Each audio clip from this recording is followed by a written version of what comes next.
श्रीमान् वेङ्कटनाथार्यः कवितार्किककेसरी वेदान्ताचार्यवर्यो मे सन्निधत्तां सदा कृती। श्रीलक्ष्मीसहस्रम् अथ நட்சத்திரமாலாஸ்தபகம். இந்த நட்சத்திரமாலை என்பது அஸ்வதி முதல் ரேவதி வரையிலான நட்சத்திரங்களின் பெயர்களை காட்டும் ஸ்லோகங்களை கொண்டு அமைக்கப்பட்டுள்ளதால் நட்சத்திரமாலா என்று பெயர் பெற்றுள்ளது. இதில் முதல் ஸ்லோகம் முதல் 13 ஸ்லோகம் வரை செய்யுள்களின் அடிகளில் ஒவ்வொரு எழுத்தாக அதிகமாக கொண்டனவும், 15 முதல் 27 ஸ்லோகம் வரை ஒவ்வொரு அடிகளில் ஒவ்வொரு எழுத்து குறைந்த அடிகளாகவும், 14வதை நடுநாயகமாக கொண்டும் அமைத்துள்ளன. ஒவ்வொரு ஸ்லோகத்திலும் ஒவ்வொரு நட்சத்திரத்தின் பெயர் வரும்படி அழகாக அமைத்திருக்கின்றார் கவி. எப்படி ஒரு மாலையானது மேலிருந்து கீழாக வரவர பெரிதாகி பின்னர் மத்தியில் பதக்கம் வைத்து பின்னர் பெரிதிலிருந்து சிரித்து மேல் நோக்கி நீளுமோ, அதேபோல் இந்த ஸ்தபகம் அற்புதமாக அமைந்திருக்கின்றது. முதலாவது ஸ்லோகம் அஸ்வினி நட்சத்திரத்தை குறிக்கும் தோற்றமுடையதாக அமைக்கப்பட்டிருக்கின்றது. ஆனந்தம் ஐந்திரா குர்யூர் அபாங்காயத் பிரசங்கதஹ அஸ்வினி ஹஸ்தி சம்பன்னா சம்பத் உஜ்ரும்பதேன்றினாம். இதுல யத் பிரசங்கதஹ அதுக்கு பதிலா யத் பிரசாததஹ அப்படிங்கிற பாடபேதமும் சில நூல்களில் காணப்படுகின்றது. குதிரைகள், யானைகள் மற்றும் பல்வேறு செல்வங்களை அளிக்கும் லக்ஷ்மி தேவியின் கட்டாட்சம் அடியேனுக்கு மகிழ்ச்சியை அளிக்கட்டும் அப்படின்னு கவி முதல் ஸ்லோகத்தில் ஆரம்பிக்கிறார். ஒருவருக்கு தாயார் கடாட்சம் கிடைத்துவிட்டது என்றால் அவர் எண்ணற்ற யானை குதிரைகளை உடைய மாபெரும் செல்வந்தராக, அதாவது ஒரு சக்கரவர்த்தியாக வாழக்கூடிய தன்மையை பெற்று விடுவார். அப்படிப்பட்ட தாயாருடைய கட்டாட்சம் நமக்கு என்றென்றும் ஆனந்தத்தை அளிக்கட்டும் அப்படின்னு பிரார்த்திக்கிறார். இதில் அஸ்வினி என்ற வார்த்தை அஸ்வினி நட்சத்திரத்தினுடைய தோற்றத்தையும், பொருள் என்று வரும் பொழுது குதிரைகளையும் குறிக்கக்கூடியதாக அமைகின்றது. அஸ்வினி நட்சத்திரத்திற்கு அதிதேவதையாக திகழக்கூடியவர்கள் அஸ்வினி தேவர்களாம். சூரியனுக்கும் விஸ்வகர்மாவினுடைய மகளாகிய சாக்ஞா என்று அழைக்கப்படுகின்ற சஞ்சனா தேவிக்கும் மகன்களாக அவதரித்தவர்கள். குதிரை முகம் உடையவர்களானது இந்த நட்சத்திரத்தின் தோற்றமாக அமைகின்றது. ஆனந்தம் ஐந்திரா குர்யூர் அபாங்கா யத் பிரசாததக அஸ்வினி ஹஸ்தி சம்பன்னா சம்பத் உஜ்ரும்பதேன்றினாம். ஆனந்தம் ஐந்திரா குர்யூர் அபாங்கா யத் பிரசங்கதக அஸ்வினி ஹஸ்தி சம்பன்னா சம்பத் உஜ்ரும்பதேன்றினாம். அடுத்ததாக பரணி நட்சத்திரத்தை குறிக்கக்கூடியதாகிய ஸ்லோகம். பகவதி சுதாப்தி கன்யே பவதீம் பூஷ்ணுர் பிரபத்யேகம் பரமாபரணி பூதாம் புஜாந்தரே போகி சைலேந்தோஹோ. ஹே பகவதி, சேஷாத்ரிநாதனாகிய எம்பெருமானின் மார்பில் உயர்ந்த ஆபரணமாக திகழ்பவளே, நான் உன்னிடம் சரணடைகிறேன். நீண்ட காலம் நற்கதியில் நிலைத்திருக்க அருள் புரிவாயாக அப்படின்னு பிரார்த்திக்கிறார். பெருமானுடைய திருமார்பில் திவ்ய சௌந்தர்யவதியாக பார்க்கடலின் மகளாக அமர்ந்திருக்கக்கூடியவளாகிய மகாலட்சுமியிடம் சரணாகதியை அனுஷ்டிக்கும் ஸ்லோகம் இது. ஹே பகவதி, பார்க்கடலின் மகளே, புஜாந்தரே போகி சைலேந்தோஹோ, சேஷாத்ரிநாதனுடைய பக்ஷஸ்தலத்தில் அமர்ந்திருப்பவளே, பரம ஆபரணமாக விளங்குபவளே, உன்னை நான் சரணடைகிறேன். எனக்கு நல்ல கதியை நீண்ட நாள் நீடித்திருக்க அருள்வாயாக அப்படின்னு பிரார்த்திக்கிறார். இந்த ஸ்லோகத்தினுடைய நட்சத்திரம் பரணி. பரணி நட்சத்திரத்து தோற்றமாக விளங்கும் இந்த ஸ்லோகத்தில் பரம ஆபரணி அப்படின்னு பிரித்தோமேனால் பகவானுடைய திருமார்பில் ஆபரணமாக விளங்குபவளே அப்படிங்கிற அர்த்தத்தை தரும். பரணி நட்சத்திரத்தினுடைய தோற்றம் ஒரு பெண் உறுப்பினுடையதை போல இருக்கும். பரணி நட்சத்திரத்தின் அதிபதியாக யமனும் சுக்கிரனும் கருதப்படுகின்றார்கள். பகவதி சுதாப்தி கன்யே பவதீம் பூஷ்ணு பிரபத்யேகம் பரமாபரணி பூதாம் புஜாந்தரே போகி சைலேந்தோஹோ. அடுத்ததாக கிருத்திகா நட்சத்திர தோற்றத்தில் அமைந்ததாகிய ஸ்லோகம். நிஜ சிரசி நிததத் உச்சைஹி சம்பன்மய்யாஸ்தவாம்ப சோதர்யாம் அபி சகல விபவதாயி ஹாவஸ்திரீ பூத கிருத்திகோ பிக்ஷுஹு.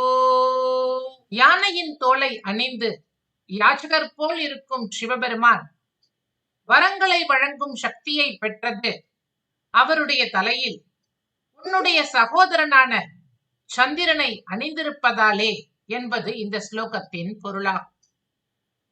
உன்னுடன் நேரடியாக சம்பந்தம் இல்லாவிடினும் பிறப்பால் உன்னுடைய சம்பந்தத்தை பெற்ற சந்திரனுடைய சம்பந்தத்தாலேயே அவர் இந்த பாக்கியத்தை அடைந்தார். ஆகவே மகாலட்சுமியினுடைய நேரடி சம்பந்தம் இல்லாவிடினும் அவளுடைய அருள் பெற்றவர்களுடைய சம்பந்தம் இருந்தாலே பலவித நன்மைகள் கிட்டும் என்பது இந்த ஸ்லோகத்தின் பொருளாகும். இருப்பினும் இச்லோகத்தில் உண்மை பொருள் என்னவென்றால், கஜாசுரனை வதம் செய்து அவனின் தோளை ஆடையாக உடுத்தினவரும் ஆதிபிக்ஷுவாகிய சிவபெருமான் என்றும் பொருள் கொள்ள வேண்டும். கிருத்திகா என்பதற்கு யானை தோல் என்கின்ற பொருள் உண்டு. கிருத்திகை நட்சத்திரம் ஒரு நட்சத்திர கூட்டமாக அமைந்தது. இந்த நட்சத்திரத்தின் அதிதேவத்தை அக்னி. ஆழ்வார்களில் திருமங்கை ஆழ்வார் கார்த்திகை நட்சத்திரத்தில் அவதரித்தவர். நிஜ சிரசி நிததத் உச்சைஹி சம்பன்மய்யாஸ்தவாம்ப சோதர்யாம் அபி சகல விபவதாயி ஹாவஸ்திரீ பூத கிருத்திகோ பிக்ஷுஹு.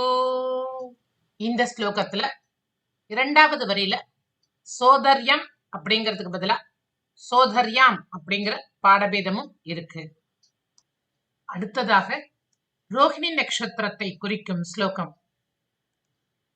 தாம் அசஹ்ய பவதாப சாந்தயே ஸ்தௌமி தாமரச வாசினீம் அகம் வர்ணயந்தி யத் அபாங்கமாலிகாம் வாசுதேவ நிலையாதி ரோஹிணீம்.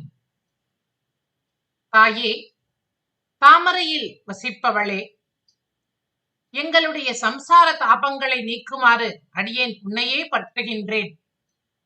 உன்னுடைய திருக்கட்டாட்சங்கள் தான் பராசரர் முதலானவர்கள் கூறுவது போல வாசுதேவனாகிய பரமபதத்தை அடைவதற்கு அதிரோகிணி படிக்கட்டுகளாக விளங்குகின்றன. தாயே, உன்னுடைய திருக்கண் பார்வைதான் எங்களை பகவானுடைய நிலையமாகிய பரமபதத்திற்கு அழைத்துச் செல்லும் படிக்கட்டுகளாக விளங்குகின்றன அப்படின்னு இந்த ஸ்லோகத்தில் மகாலட்சுமியினுடைய கட்டாட்சத்தை போற்றுகின்றார். ரோஹிணி நட்சத்திரம் சந்திரனுக்கு மிகவும் பிரியமான நட்சத்திரமாகும். இந்த நட்சத்திரத்தின் அதிதேவத்தை சந்திரன். இந்த நட்சத்திரத்தின் கடவுள் பிரம்மா. ரோஹிணி என்பதற்கு நேரடியாக வளர்தல் என்ற பொருள் கிடைக்கும். ரோஹிணி நட்சத்திரத்தில் அவதரித்தவர் பகவான் கிருஷ்ணர். திருவள்ளிக்கேணி பார்த்தசாரதி பெருமாளின் அவதார நட்சத்திரம் ரோஹிணி. ஆழ்வார்களில் திருப்பானாழ்வார் ரோஹிணி நட்சத்திரத்தில் அவதரித்தவர். தாம் அசஹ்ய பவதாப சாந்தயே ஸ்தௌமி தாமரசவாசினீம் அகம் வர்ணயந்தி யதாபாங்கமாலிகாம் வாசுதேவ நிலையாதி ரோஹிணீம். ஐந்தாவது ஸ்லோகம் மிருகசீர்ஷ நட்சத்திரத்தை குறிப்பதாக அமைந்துள்ளது. தவசுதாம் சுஜயாபி முகம் முகம். இதுல சில புத்தகங்கள்ல துஹின தாம ஜயாபி முகம் முகம் அப்படிங்கிற பாடபேதம் இருக்கு. மிருகசிரோமணி தர்ப முஷௌ திருஷௌ விகடகம் ச வபுஸ்தட்டித் உன்னதேஹே புவன மாதரதோன தவோபமா. உலக வழக்கப்படி ஒரு பொருளுக்கு மற்றொரு பொருளை சமமாக காட்டுவதே உபமானம். பொதுவாக பெண்களின் முகம், கண், மேனியின் ஒளிகளுக்கு முறையே சந்திரன், மானின் பார்வை, மின்னலைச் சொல்வது வழக்கம். உபமேயத்தை காட்டிலும் உயர்ந்ததாக ஓமானம் இருக்க வேண்டும். ஆனால் தாயின் முகத்திற்கு உபமானமாக கூறப்படுகின்ற உயர்ந்த பொருள் இந்த உலகத்திலேயே இல்லாததால் உபமானமே இல்லை என்கின்றார். உனது முகம் சந்திரனை வெற்றி கொள்கிறது. உன்னுடைய கண்கள் மானின் பார்வையை அபகரிப்பதாக உள்ளது. உனது காந்தியோ மின்னலின் மேன்மையை வீழ்த்துவதாக உள்ளது. ஆகவே அவற்றுக்கு உபமானமான பொருள் இல்லை என்று கொண்டாடுகின்றார். மகாலட்சுமி மான் போன்ற கண்களை உடையவள். எப்பொழுதுமே மான்கள் சிங்கத்தை கண்டால் பயந்து நடுங்கும். ஆனால் இந்த மான் போன்ற விழியாளுக்கு சிங்கமே கட்டுப்பட்டு நிற்கின்றது என்றால் அதற்கு இந்த உலகத்தில் எதை ஈடாக கூற முடியும்?